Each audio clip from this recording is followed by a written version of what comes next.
I'm Maria Menounos, and you're tuned in to AfterBuzz TV, the ESPN of TV talk. Now, let the buzz begin.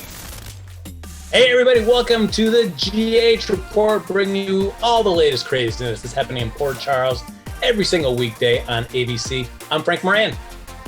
I'm Carla Renata. And of course, folks, we have to have the one, the only, James Lott Jr. I'm back, bitches. It's true. I'm James Lott Jr. and we are a reverse. No, actually, we're a regular Oreo. I love it. I love it. I love being in the middle of the sandwich. This is great. I'm excited. Mm-hmm. So, folks, of course, we have to bring James Lott Jr. because this is the last GH Report for now. For now. Yes, this past Thursday was the last original show of General Hospital. Until production resumes at some point in the future, they're now going to be doing a series of Flashback Friday is going to be basically going all week long. So for the next 3 weeks, it'll be covering the Nurses Ball from 2014 to last year. And then ABC is going to release soon what their plans are for after that. But since we've covered the majority of those shows, we are going to be going on a little hiatus until the show gets back into production. So as soon as we know a return date, we will be back in. But about that for now, because there's so much stuff, great stuff to talk about. So as always, like us on Facebook, give us those 5 stars on iTunes, subscribe to the YouTube channel, and hop in the chat to share all the thoughts about anything that's going on in General Hospital, or just praise James Lott Jr. One of the two. It was my birthday like a week ago, so why not? Happy birthday. Thank you. You ready, Carla Renata? Let's get to a show. I'm ready. Ready, you guys. Let's give a shout out to the folks in the chat before we get started, though. Joe Costanzo, Susan Russo, Kelly Public Cover, Mary, Annie Goen, Shakira Pickens. Let's see who else is up in here. I said Kelly Public Cover, yes. Dolores Leach and Eileen Kopic. And I think that's it. Oh, I said Michael B. How could I forget my boy Michael B? Wow. Yes, how could you, Carla? Wow. Yeah, and Cherie R. Haywood Wong. Haywood. And that's it. Hey, everybody. Thanks for joining us today. Now, I got some shady stuff. So we're going to dive into everything that happened. I love it. Oh, so James Lott Jr., let's not even hesitate. If James Lott Jr. is coming to play, come in. You put Babe Ruth up first because he's the best. So what do you got? I got some shady Sunday before we begin talking about the last week of General Hospital. My plea to the General Hospital producers, and Frank Valentini, show episodes before 2014 when you came on the show. Oh, man. No. I would love that. You know what I would love? I would love for them to show the pilot. Can we see the pilot episode for General Hospital? Thank you. Can we see how everything popped off? Can we just see that? Let's see that. Maybe they don't have access to it. I don't know. But they got access, Carla. They got access to it. Oh, they're giving homage to my makeup. So let me just address my makeup for a second. So right before this, y'all, I do my show, The Curvy Critic, with Carla Renata over at Black Hollywood Live, and I had DJ Shangela Pierce as my guest. Mm-hmm. I can't interview Shangela and not have the face be on point. That's true. I had to bring it, highlight and all. So that's why the face is beat. The face is beat for Jesus, and that's why. So continue. I knew James Lott Jr. was going to be on, so I really, I combed down his beard. So. I see it's a little more contoured to the face today, as opposed to the grizzly. We got a important guest on, Carla. I've got to try to pull myself together at least a little bit. I cannot do. Actually, since I have both of you here, before we get into General Hospitals, particularly this past Tuesday on ABC show, The Story of Soaps. A 2-hour special kind of. Oh, yeah. Which I feel is a little. Yeah. It's on Hulu. If you've missed it, you didn't get a chance to watch it. It is available on Hulu. But did either of you get to watch it? And what did you think? Carla?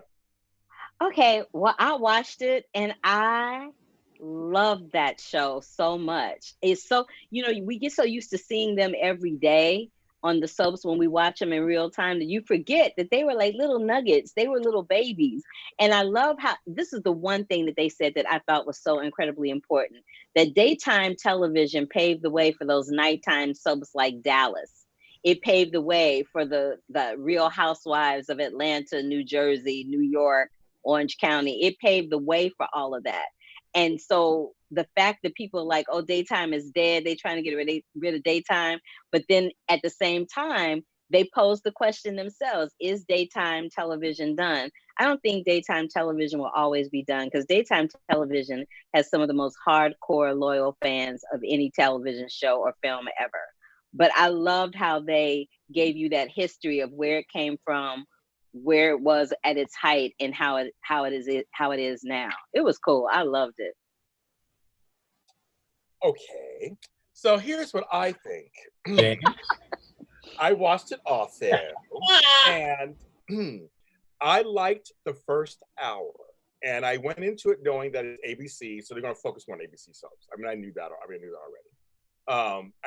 So I didn't expect them. They actually covered Y&R pretty well, which I was like shocked. That's CBS, and Dallas, which was CBS, but they were big. So I was kind of, it was like, oh, they covered a few of the other ones that were a little bit, that were from other places. But I knew it would be ABC heavy, which I didn't mind. And they had my girl Christian Alfonso on there from Days of Our Lives, so it's kind of nice also. But I felt that the show could not be confined to 2 hours. I felt they could have done maybe a mini series or limited series or maybe a couple of nights. I think they called it the story of soaps. There's a lot left out. And I thought important stuff left out. So important people like the Bell family and Douglas Marlin and the Courthouse, all this stuff. So I thought it was interesting. But I did enjoy the first hour. Like that part. It wasn't until Andy Cohen came on, and like many soap fans, I dragged him through the dirt myself. I thought that his remarks were very snarky and dismissive. Reality TV was born out of the O.J. Simpson, the whole trial and all that. That did change everything. So I'm glad they talked about that. And I actually was proud of ABC for showing the protests that happened. I was shocked they showed that, actually. I was like, oh, they acknowledged that. They showed that part. But I felt like then they went straight into reality TV, and it was like, okay, that is kind of thing that was born out of it, but I felt there was a little too much emphasis on it, and I thought Andy Cohen's remarks ruined that part of the show for me. But otherwise, I did like the first part of it. I thought women started it, and I thought that was a great point to get that out there, and there's some amazing Agnes Nixon and Erna Phillips, a great way to get that started. People didn't even know that. A lot of folks didn't even know that's how it started. I didn't know. I knew about Agnes Nixon, but that first chick, I didn't know. I didn't know that it was these women, and that's a good point that you brought up. Not to interrupt you, but I just wanted to say this while I was thinking about it. That was a good point. That women started that genre, and that women were responsible for soap operas being such a huge thing. Because I think a lot of people assumed the opposite. So it was, I was like, yay, girl power! I was so excited. I thought it was a great piece of history. I thought it was a great to show people that it was by women for women at first. That was the thing, to sell soap products, and that they were behind the camera. They were writing the stories. And I'm glad they mentioned that they still had to fight against the man of the networks. They still had to fight against that and give certain storylines. I'm glad they had Susan Lucci back on there, and I'm glad they had Erica Slazak back on. I'm glad they brought some of the giants on there, and I'm glad they did bring back people like John Stamos on to talk about. There are a lot of folks that came from soaps people, That was the other thing too. Mm-hmm. Yeah, that was the other thing too. When they talked about, when you look at the plethora of talent that simply came out of the soap opera genre. I mean, Demi Moore, John Stamos, Bryan Cranston is Morgan huge. Freeman. All kinds of people. Even Debbie Morgan. I wish they had put, this is what I do wish. I wish they had put more emphasis on the people of color that contributed to the soap world, because you know what I'm saying? The Debbie Morgans, the Darnells, like, why did we not, like, they talked about Generations for 2 seconds. Generations was huge at the time when it came out. Yes. I know you gagging over there because I'm telling the truth. Go ahead, finish what you got to say. You are. You trust and believe. I agree with you completely. I mean, that was like, Debbie Morgan and Dottie Williams were the first Black super couple. They mentioned Jenny and Greg. How can you mention them and not mention Angie and Jesse. They were all part of the same thing. It was like, and Tad and all that. I was like you didn't interview one of them? And Like, Victoria Rowell on Y Right. and R. You Right. know, Kristen, like Christoph St. John. Like, why do we not talk? Yeah. Why do we not talk about Christoph St. John? Christoph St. John and Victoria Mhm. Rowell were huge. Yeah, it's for me. It was I have to agree with you, James. 2 hours was not enough for this because I thought it just gave me the very superficial beat points that you would hear about soaps. Like, oh, just women staying at home and men don't get it. I'm like, it's okay. There's more to it than that. Let's get a little bit deeper into some of this. And I really would have loved to see a little bit more of the history. I agree. I mean, it's an ABC. It aired on ABC. I mean, we do get at least see a little nugget about GH going back to revisit the Luke and Laura storyline. And, it was those ones like that I wanted to see expanded across all the various soaps because all of them have had important stories that they've all told at one point or the other. And I would have loved to have heard from either the actors or the writers more backstory about all those storylines. And you know what else? I love when you brought up Luke and Laura, Frank. I'm glad that they brought up the fact that Luke and Laura had that situation that they had, because whenever a lot of people talk about Luke and Laura, they always talk about the good part. They talk about them being a super soap couple. They talk about this great love affair that they had for years and years and years on General Hospital. They never, ever, ever, hardly ever talk about the fact that that relationship was born out of the fact that he raped her in the discotheque. Yeah. And then years later, they actually came back and addressed it and was like, you know what, we were wrong. And then they showed that scene where Jeannie Francis addresses that in that scene where she's like, that was not okay what you did. Like, why would you do that to me? And it was cool that they said that. And it was also cool that Jeannie Francis was like, I'm so tired of defending that. I'm so tired of defending that scene. I'm so tired of defending that storyline. I'm hoping that after this, I don't ever have to talk about this again. Yeah. And that's yeah, go ahead. I mean, one even that wasn't even addressed in the show, but one other scene I love that came out of that whole storyline is when Lucky ends up playing that same song over at Kelly's and just freaks out Luke, and then they really go into everything that happened. There was a lot to be mined out of that storyline. And that's why I say when it comes to Young and the Restless and Bold and the Beautiful are doing it so well. They're showing. They have no new episodes, but they're showing classic. They did the Winters family last week. The Black family. They did a whole week on them on Young and the Restless last week. They showed Shamar Moore, baby Shamar, and they showed young Victoria Rowell. They showed all these that they did. They're doing Villains Week next week. Like, they're doing it correctly. The fans are like, yes. So I agree with Carla. Let's dig back and show the 60s, show the 70s, show the 80s, show the 90s. So and especially since they just got the most Emmy nominations out of all the soaps. They got the most. Like, with you already leading the pack. Like, take that and let that lead you into a whole situation coming out of quarantine. I feel like they're at their wits' ends, and so many people have been furloughed and let go that maybe the people that would be making those decisions, maybe the people that would have some other input, like what we're inputting here on the show, are people that are no longer employed right now. So I think that might have a big play into it too. Maybe. Well, I mean, it would be nice if the producers and the writers know where they want to go in the next 6 months, next 8 months, next year, to use this time to show episodes that would give lots of backstory to all these stories that end up doing. So if you wanted to focus more on the Cassadines, you're diving deep in a lot of the Cassadine stuff from the 80s and 90s in the early 2000s. Yeah, so why not use this to kind of prime the audience, get them even more invested when the show comes back and starts touching on these. That's a great point, because they could even do a deep dive. Speaking of the Cassadines, they could even do a deep dive into the different people who have taken on the role of Helena Cassadine. I mean, initially it was Elizabeth Taylor because she loved the show. She initially came on the show because she wanted to play Helena Cassadine and was a big fan of the show. And even though she's no longer with us, there are some great episodes with her in it as Helena.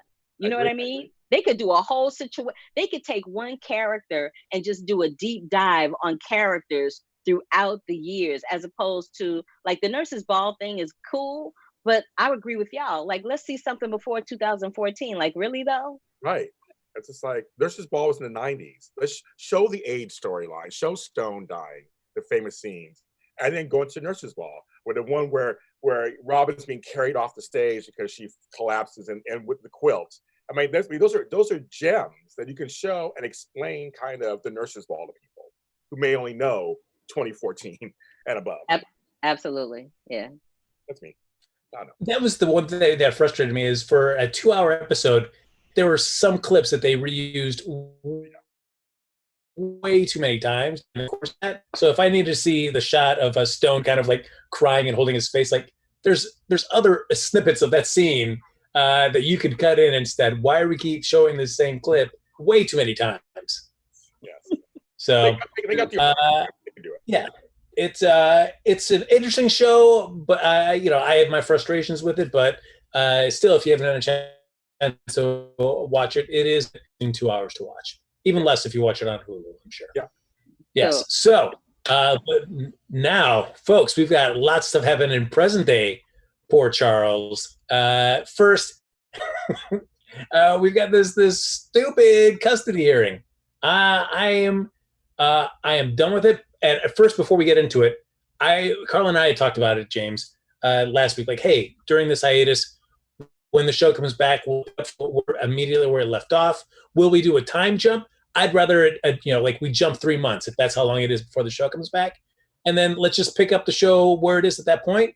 But I have a feeling, given how they ended this week, we're just going to come back to right where we left off. And I will be very underwhelmed.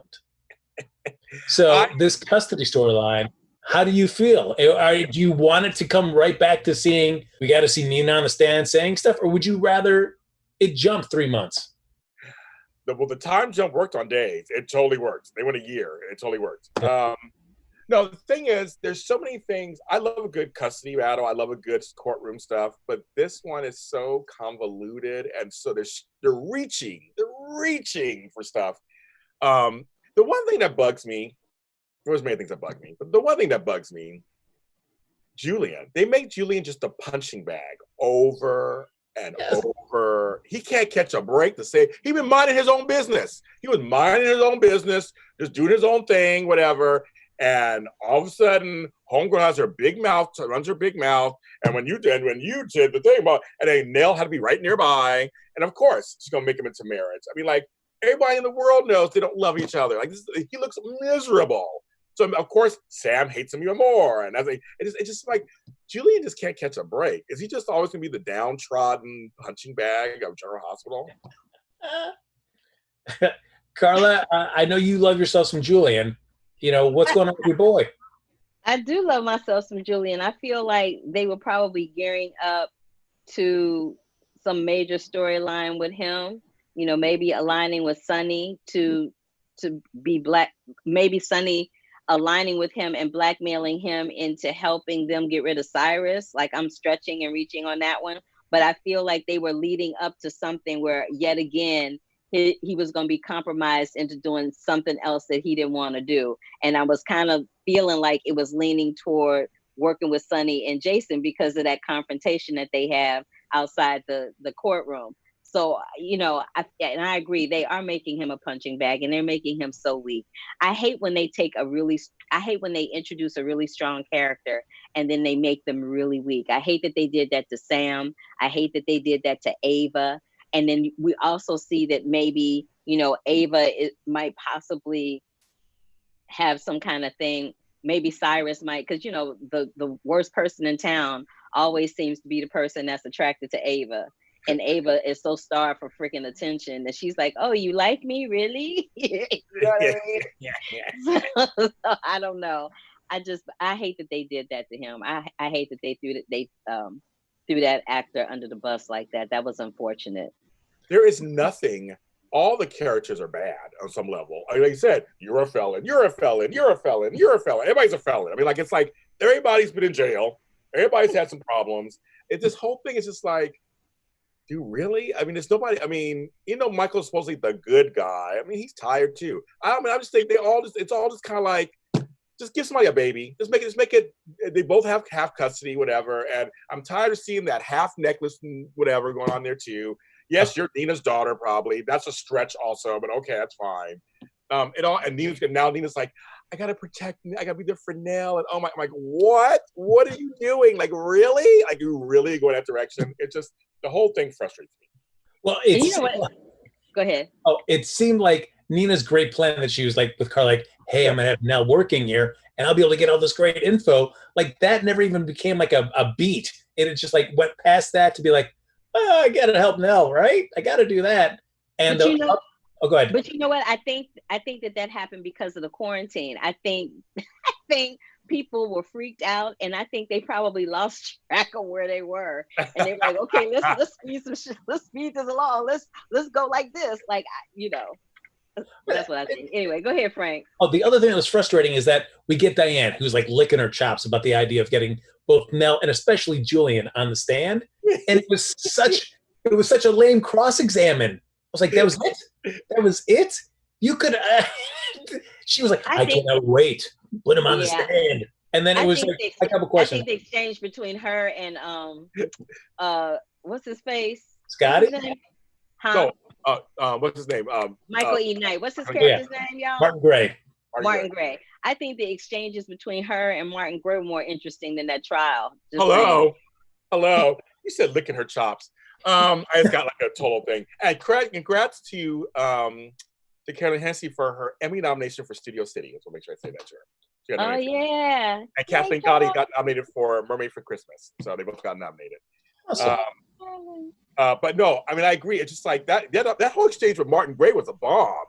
I was like, I love that with Cardi sitting there. I mean, I love that whole thing. It reminded me why Michael E. Knight is a 3-time Emmy winner. He's so good. I mean, he's so good. They're all being wasted. That's the. But I'm gonna need him not to be slipping in and out of that Southern accent though, because that's what I'm gonna need him not to be doing. Because sometimes he got a Southern accent, and sometimes he sound like Tad from AMC. So I'm gonna need him. Like, if you're gonna do the Southern accent, do the Southern accent. Don't be flipping in and out, because that was getting on my nerves. The one thing that does frustrate me though is how many people have to tell Carly, "Hey, you got to check yourself," because they're going to deliberately try to rile you up. I know. Cut to, I'm getting riled up by something you just said. Like, oh, come on. Enough with this. It's just, the whole storyline is just, it was a vehicle to make Willow and Michael get married. I think that's the whole thing. And it was funny is I did see chemistry between them, but I like them being friends. I love me some Sasha. That's my girl.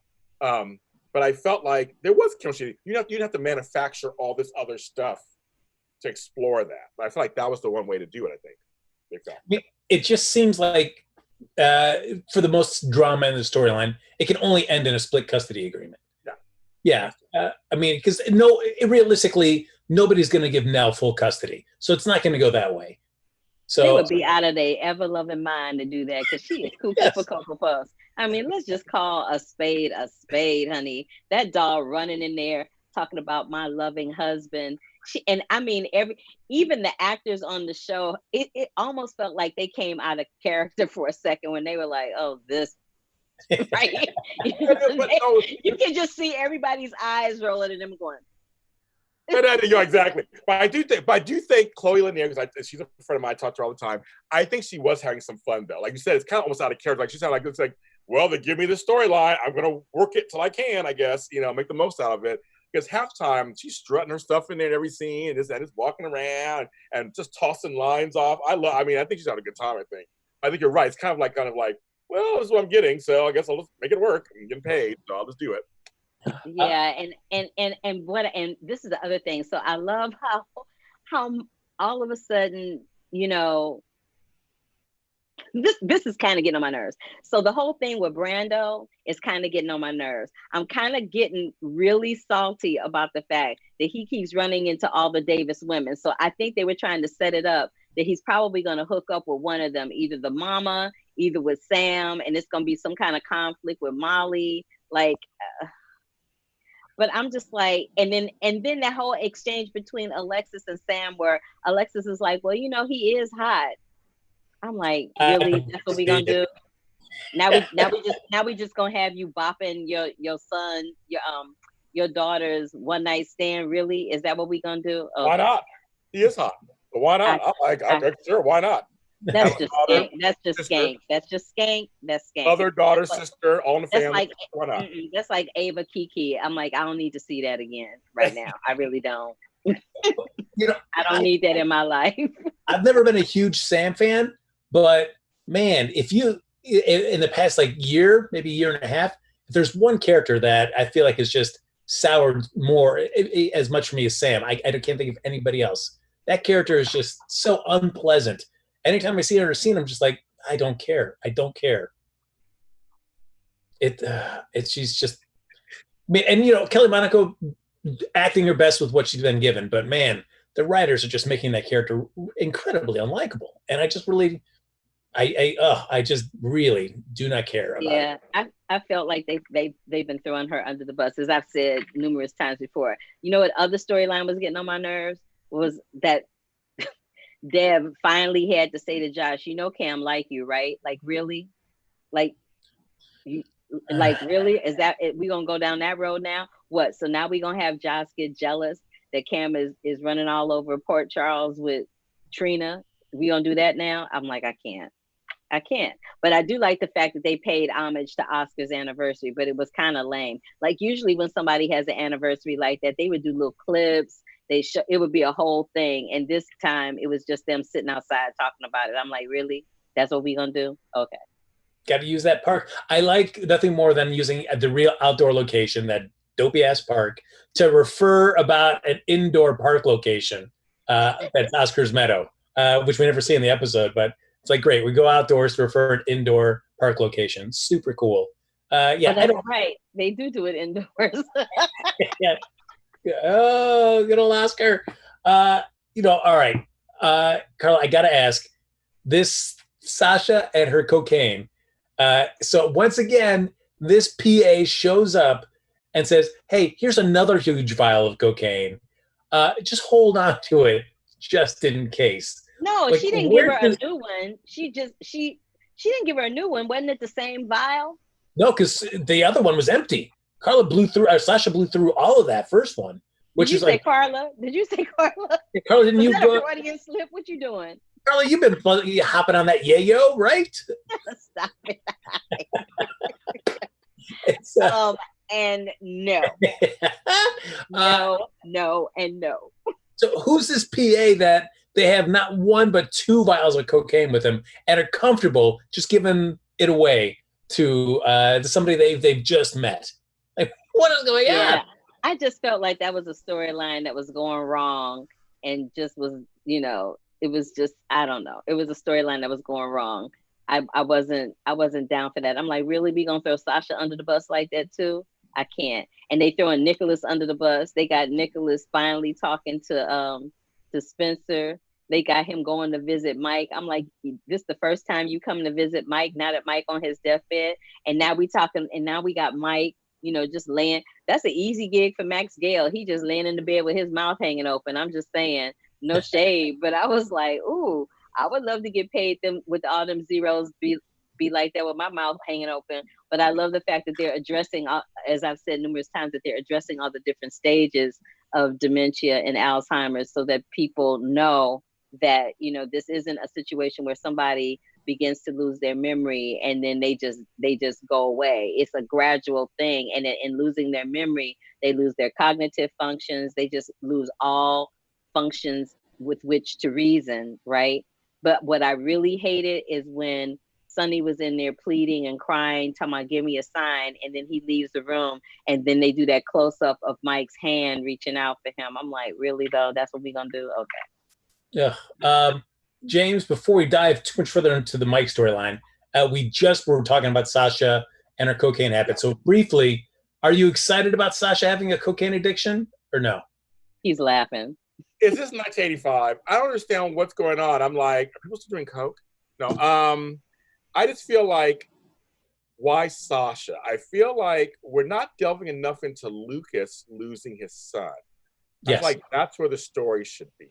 He should be front and center of all of this kind of stuff, just feeling the whole thing is going on. He should be on the stand going, Nelle shouldn't have the job. I'm like, if you're going to do that, go that direction. But again, He was trotted out, then he was put away. I mean, that's it. It's done. We'll pull him out when somebody gets hurt. And I think it's an unjust thing to do to Ryan Carnes and the character. Sasha, I like Sasha. Why give her a drug addiction? It's like she's starting her life over. So let's just go. There's much you can mine out of that. What if her and Valentine actually got together? I saw some chemistry there a little bit. I thought they were having a little kind of meeting of the minds. Like, go that direction. Like that would be ugly though. That'd be ugly like a mug. But that's soap for you. And that's like, there you go. That's right. I will say, to go with you, James, I do like seeing Valentine in these situations where he's having conversations where he has no agenda. He is just being a human being with somebody else. And it's made me really appreciate that character more. And of course, James Patrick Stewart's awesome in the role, but just to give him some different shades where it's not like he's trying to work an agenda all the time. I agree. And I do want to give a shout out. It was Kelly Monaco's birthday and Kristen Storm's birthday this weekend. So I shout out to them. I mean, again, we like them and we want their characters to have more. It's how they're being written is just kind of the problem. I know we haven't gotten to Maxie yet, but we'll get there. But I mean, that's with the Sam character. I think everyone agrees. Everyone. I think it's unanimous, basically, out there in the Twitter world, everything, that she's been written so unlikable. She's just angry all the time and sad all the time. It's like, you have children to raise. Where are your kids? Like, what's going on? Like, you're just so sad. But I think it's gonna be Brando and Sam sleeping together. That's my prediction. No, I think it might be Alexis. It might be Alexis. It'll give her another reason to fall off the edge. We don't need to, because think about it. Sam with Brando, who really cares? But him with Alexis, ooh, child, the possibilities for the fireworks with that are endless. So to get back to, Carl, you were talking about the Mike storyline. And I will say that, again, this storyline is now lapsed into my feelings about a lot of things when soaps are dealing with emotions and how people are processing important life events, where much like Trina, it's gone way too long for me seeing the same beat repeated again and again and again about her blowing up at Curtis and Jordan. I'm getting that way now with the Mike storyline with Sonny constantly going in. And I know in real life that is a definite thing that you need to experience and process, and you cannot be rushed. It is going to take its own time. But on a soap, man, I just cannot see this same beat hitting again and again and again. We got to put the pedal to the metal a little bit and get the storyline moving. I will go with I'm going to address your other thing with the Trina hating Curtis thing. Makes no sense. I don't know why they're trying to push so hard, unless they'll make Curtis her father. I mean, they try to say, no, not their father. Women lie, apparently, on soaps. So, I mean, like, wait a minute. Well, I believe Portia. I mean, she's not a doctor and everything, but of course, we can't believe her. She's a woman on soap. So, of course, you're going to lie. I mean, like, it's dumb. It's they're stretching again. I know it's a writer choice, but I feel like, there's no reason to do that. You can still work it somehow, and it'll be okay. So I agree with you. But play the same beat over again, brothers. I feel like they're just trying to give the young actress that's playing Trina something to do, because for the longest time she was just like an appendage for Cam and Dev and Joss. And so now they see that the soap fans are interested in what's happening with Trina, i.e. me yelling for months and weeks about who are her parents, and then they finally address that. So I think that they were beginning to see that she has a fan base and that people want to hear her talk, want to see that she has a personality and an opinion beyond something that's dealing with Dev, Joss, and Cam. So there's that. Yeah. But if we were seeing scenes of Trina and Curtis, and Trina's trying to process and working through this and realizing I hated you, but now I'm starting to realize that you were keeping me alive. You were doing what my dad asked. We don't even see her getting to that. It's just a constant just blow up, blow up, blow up. And so it gets repetitive. And that's how I'm feeling with Mike and Sonny, that we're just constantly seeing Sonny like, I just don't know. I just don't know. Well, we hear Elizabeth, we hear Jason both give their advice, and Sonny's like, I just still don't know. I still don't know. Like, oh, come on. Come on. He doesn't know, Frank. He doesn't know. As I tweeted out to Michael B., who talked about the storyline there on Twitter, to give a shout out, I said I have a DNR on my interest in the storyline. It's gone. It's Nope. I know, I saw that. Y'all were like, let's pull the plug already. I'm like, oh, y'all got no empathy. This is none. Like, I was like, I'm not even going to address this on Twitter. I'll wait until Michael B shows up in the chat room, which he is, and you on the camera, which you are, and say, y'all are wrong as two left shoes for that. Talking about pulling plugs. Y'all were wrong with a big old capital R. Yes, you were. In real life, I will be completely empathetic. I will be there while you take this journey and work through it and try to be as supportive as I can. But on a soap, holy cow, man, you got to keep my interest or you're going to lose it. And if you keep going over, you keep beating the same story point too much. I feel like that's GH's kind of hole they fall in too much. There's certain storylines where they just get stuck in one beat for way too long. And you're like, holy cow. And GH does not do a good job of kind of, I understand the medium, you need to stretch things out to keep it engaged, but GH goes way too far. And I think it sacrifices the dramatic propulsiveness of a storyline. I agree. I would agree with that. I agree with that. Yeah. Before we wrap up, we've got to talk about the hottest thing happening. And I know James Lott Jr. is excited, and that is Maxie pregnant? Excuse me.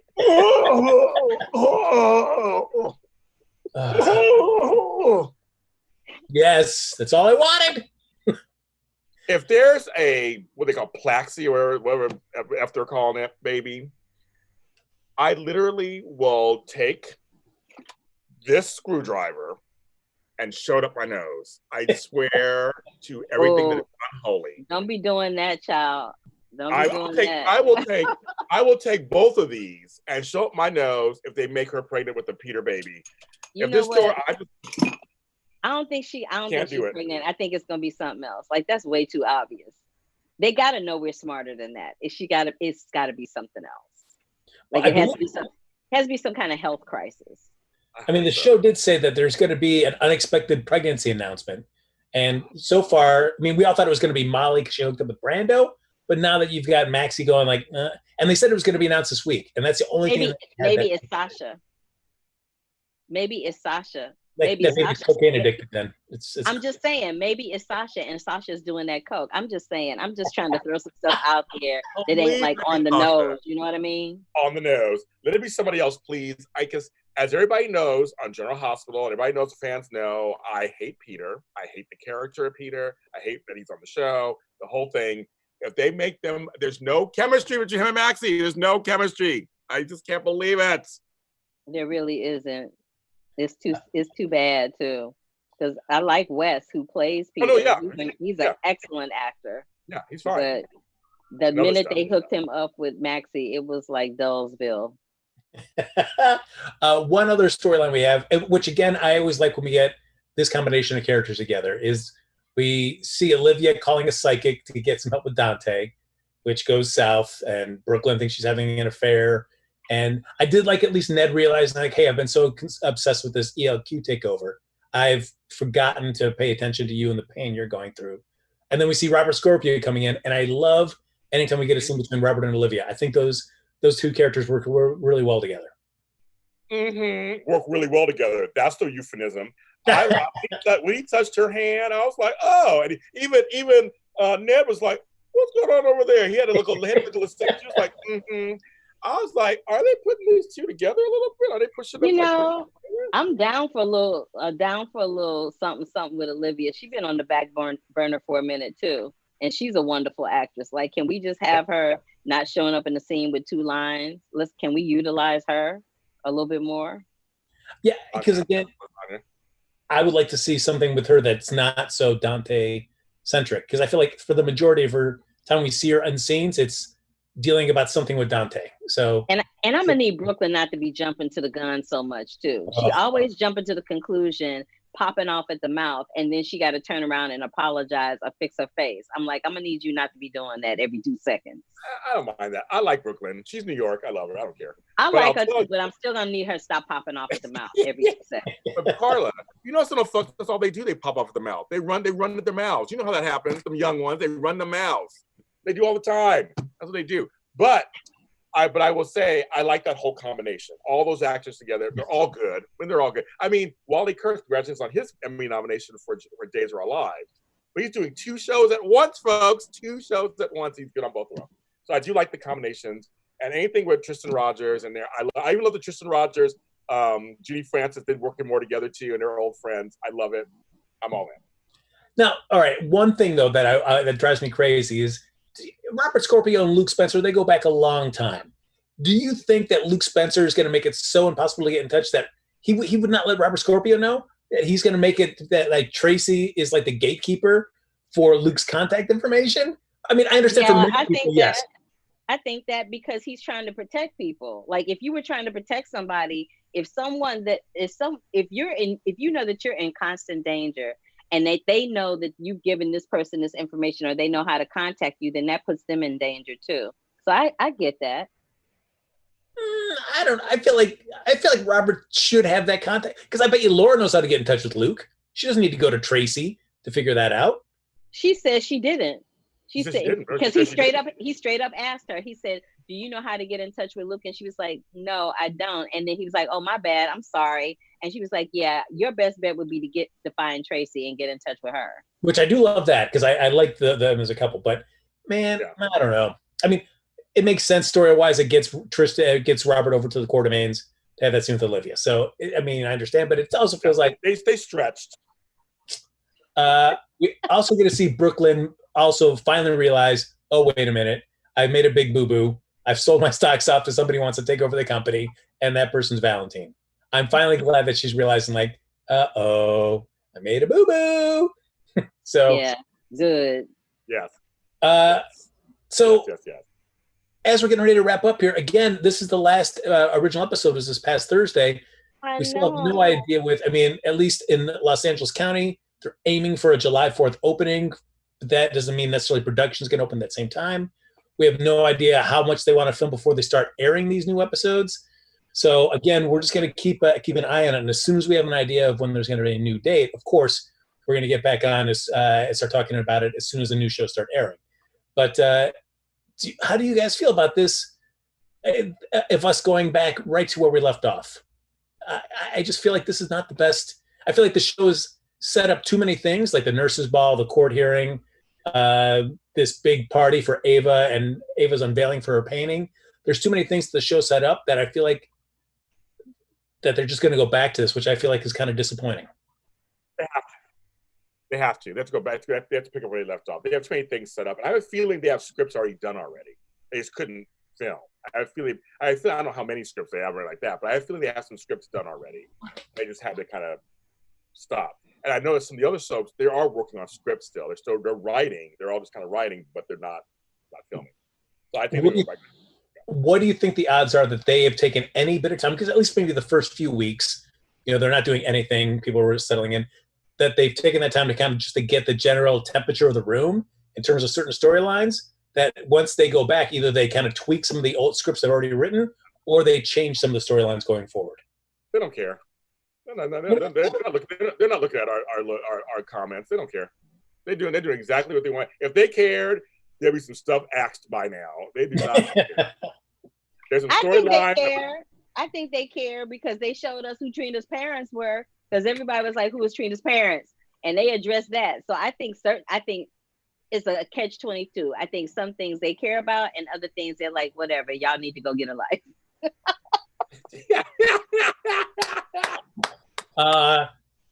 Folks, what better words to say to end on than Carla Renata there? Yes. That's going to do it for this episode of the GH Report. Again, we're going to be back whenever the show comes back. We'll be back that following Sunday when the show starts resuming new episodes. But folks, thank you for your patience. I know this is going to be a weird experience not being together every Sunday. I know I'll miss it. I know Carla will miss it. James, I know you'll miss it. More than you or Carla or I.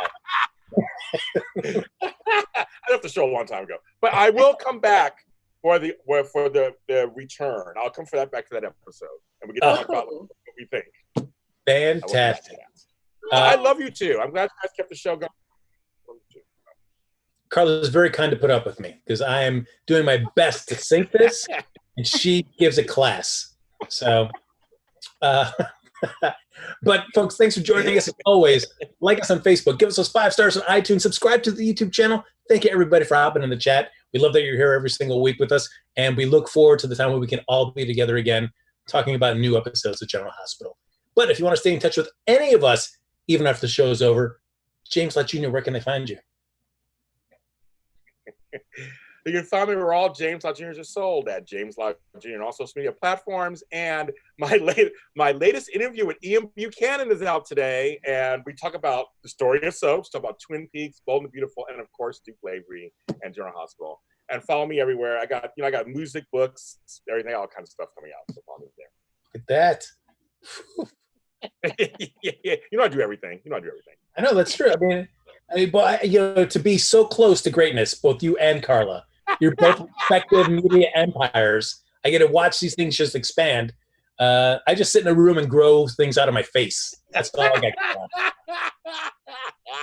You have the best laugh ever. I love me some Carla. You know that. I love me some Carla Renata. Carla, where can they find you?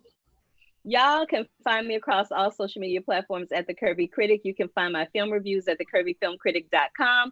You can also catch me right before this over at Black Hollywood Live doing The Curvy Critic with Carla Renata, and on Mondays for the after show on Insecure.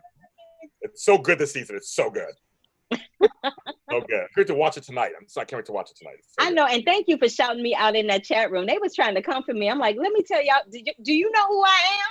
Well, I know. I was like, just call her Renata, bitches. I was like, don't come after my girl. Don't come after my girl. I love me some Carla Renata. I said that. I love me some Carla Renata. Do not come after my girl. I did, Carla. I did. I was like, I love you for it. I ended up watching The Lovebirds last night. I liked it. I thought it was cute. I think the actors in it were stronger than the material. That's all I'm gonna say. Okay. Yes, I would agree with that. Folks, I don't have cool things going on like Carla or James, but if you're bored and you got nothing else better to do, I mean, really, there's a lot of things that have to go wrong in your life to get to that point. But if you find yourself there, follow me on Twitter and Instagram at HappyGoJackie. All right, folks. That's going to do it for this episode of the GH Report. Oh, wait, get something. No, I'm kidding. No. James Lott Jr., as always, thank you for joining us. Thank you guys. You started it with us, and you're here to bury it with us. At least for now. We'll be back, guys. Don't worry. That's going to do it for this episode of the GH Report. We'll be back some point with an all-new episode right here on AfterBuzz TV. Until then, enjoy the hiatus, everybody. Bye, y'all. Our founder, Kevin Undergaro, and me, Maria Menounos, would like to thank you for tuning in to AfterBuzz TV. Remember, we're not just the first, we're the biggest in the world, and we're the only destination for all your favorite TV shows. Whatever you crave, we've got it. So go to AfterBuzzTV.com and check out our lineup. Buzz you later. The views expressed herein are those of the hosts only and do not necessarily reflect the views of AfterBuzz TV or its owners or principals.